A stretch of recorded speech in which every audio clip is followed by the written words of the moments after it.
விஷயம் என்ன அப்படின்னு கேட்டா, இன்னைக்கு நிறைய நபர்கள் நெட்வொர்க் இண்டஸ்ட்ரியில ஒரு இடத்துல போயிட்டு அவங்க சொல்லக்கூடிய விஷயத்த உண்மை நம்பி நம்ம வாழ்க்கையை வேஸ்ட் பண்ணிட்டு இருக்கோம். என்னைக்கு ஒரு மனிதன் என்னோட தோல்வியை ஒத்துக்கிற தைரியம் இருக்கோ அதான் சக்சஸ் பண்ண முடியும். நான் ஒத்துக்கிட்டேன். இதுக்கு முன்னாடி பண்ண நிறுவனத்துல ஆமா செய்ய அப்படின்னு ஒத்துக்கிட்டா இன்னைக்கு ஆக்சிடென்ட்னால ஒய்ஃப் பண்ணேன். அவங்க தோல்வியை ஒத்துக்க முடியாம மேபி அப்படி தோல்வியை ஒத்துக்கிட்டா அவங்க வாழ்க்கைய அசிக்கம்ன்றது மேபி ஒரு நாள் இருக்கும்.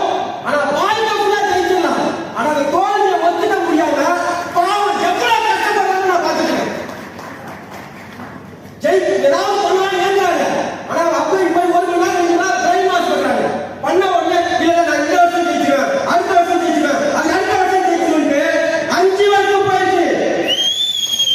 இன்னைக்கு முடிவு பண்ணி உங்களோட இன்கம் என்ன உட்கார்ந்து யோசிங்க.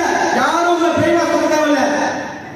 இன்னைக்கு உங்க இன்கம் என்ன, ரிப்போர்ட் என்ன, உங்க ரிப்போர்ட் சாட்டிஸ்ஃபை இல்லைன்னா நீங்க தோத்துட்டீங்கன்னு ஒத்துக்கிட்டீங்கன்னா ஆக்சுவலி உங்களுக்கு என்ன இருக்கு?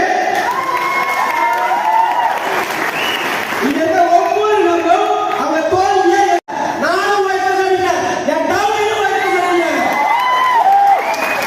அப்படியே மீன் வாங்க கால் வாங்க, நானும் மீன் வாங்க கால் வாங்க, என் டவுனையும் மீன் வாங்க கால் வாங்க.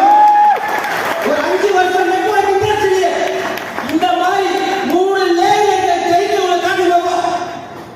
Only one company axis India. இது அவர்கள். இப்ப நமக்கு ஒரு இப்ப ஸ்டேஜ்ல இங்க உட்கார்ந்துருக்கீங்க, தெரிஞ்சோ